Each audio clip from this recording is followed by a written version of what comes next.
you've ever wondered what it takes to um, get to the power level which this car is at, which is close to 700 wheel horsepower, I'm going to tell you the list of mods that were done, what generally they cost, what discounts you can get, and what I personally pay for them.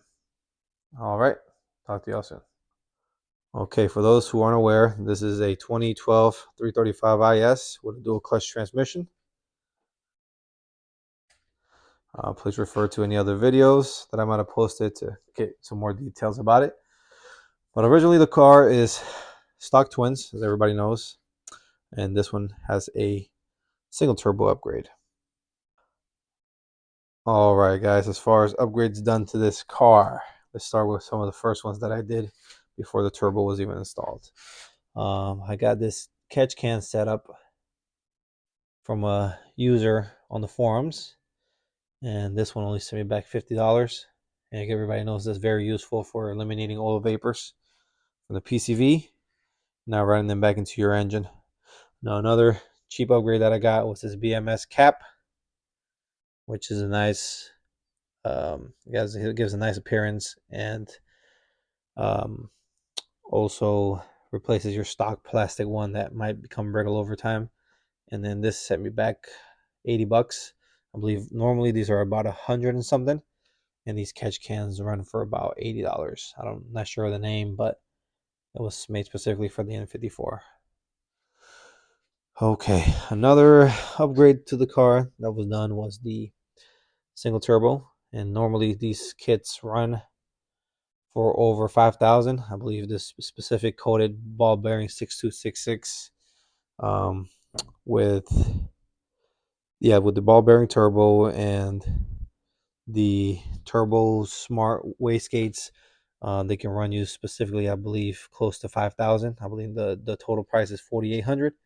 I was able to get this from a user who would list it on Marketplace for just over $2,000. Okay, another upgrade that was done was this arm intercooler. Believe it or not, this is only a 5-inch, and that mod was one of the cheapest one, and actually was done by the previous owner. So we lucked out on there, and those can be had brand new for about $299. I will post the actual correct current prices, kind of dating some data back to a few years ago or a year ago. I don't think have changed a lot. Okay, another upgrade that was done to this car is that it has the dog race. Well, actually, before I used to have a CTS charge pipe, but the dog race kit came with their own charge pipe. But let's say the CTS was on there, because we did reuse the same blow-off valve. You'll be looking at a tile blow-off valve with a CTS charge pipe, probably close to 400. So that was awesome that we got that in the kit, and this blow-off valve was already installed. Okay, another upgrade that was done to the car was an XHP DCT Stage 3 transmission tune. And unfortunately for these cars, that can be a pretty expensive upgrade, but it does help out with the power. And for that, you're looking close to $418, but it's worth the reliability and the extra power that you get from the transmission.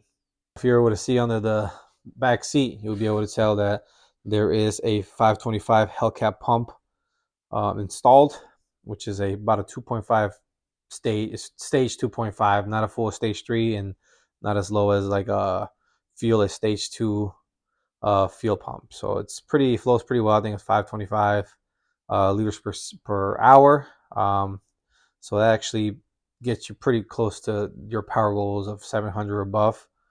So I didn't bother upgrading that, and that was already installed in the car, which is a phenomenal deal because those can run you anywhere between 300 to 500. And then to pair that up, there is a Precision Raceworks. Let me see if we can see in it.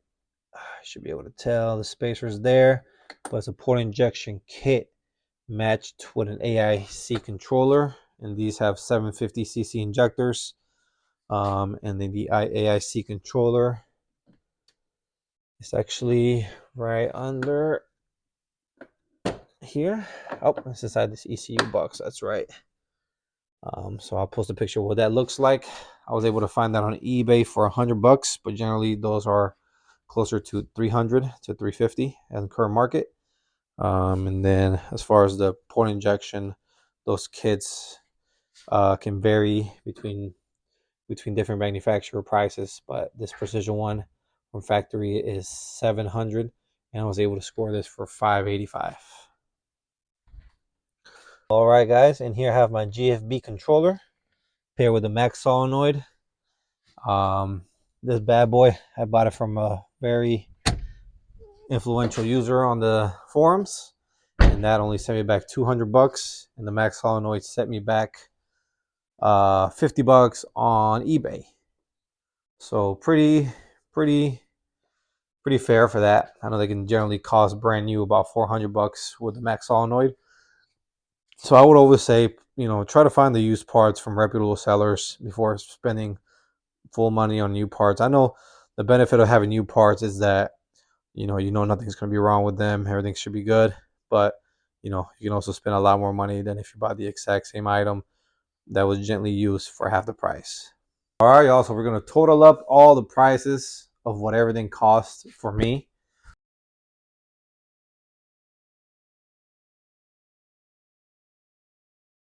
I'm also going to show you guys what it costs retail.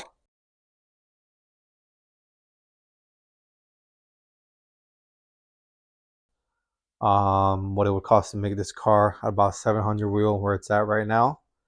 I'm going to compare that to the B58, what it costs to make 700 wheel horsepower on that. And then we'll see what's the best bargain, what's the best bang for the buck. I think in my experience, just guessing right now without doing all the math and just letting you guys know what everything cost, I think I did a better deal on the N54 than the B58. Although almost everything I bought on the B58 was used, except for the clutch, fuel pump, and cold packs and spark plugs. And so in here, actually, if I had to tell you guys, it's just got uh, Bosch cold packs and the N54, and it's got two-step coulter plugs, and those I actually bought used from a guy who parted out his car and only had 2,000 miles on them. I got them for 40 bucks. So really hard to beat that, and they've been working perfectly. So that's one of those things I'm saying that I could have paid 120, 130, but instead I just got them gently used for 50 bucks, and I was able to put them in my car and get things running. So all right, y'all, let me know what y'all think. Let me know if I'm too cheap, if I cheaped out too hard on the mods on this car. Was it worth it? Yes. Was it worth it on the other car? Absolutely. So to each person, every build is different. Oh, I also did get these BMS filters from the same guy that I got the catch can. He had everything matching the same color, so that helped out a lot. And I got those for 30 bucks. So I know those are generally 100 brand new. So all right, y'all, thanks for watching. Appreciate the support. Let me know if there's any other videos you guys want me to make. Thanks.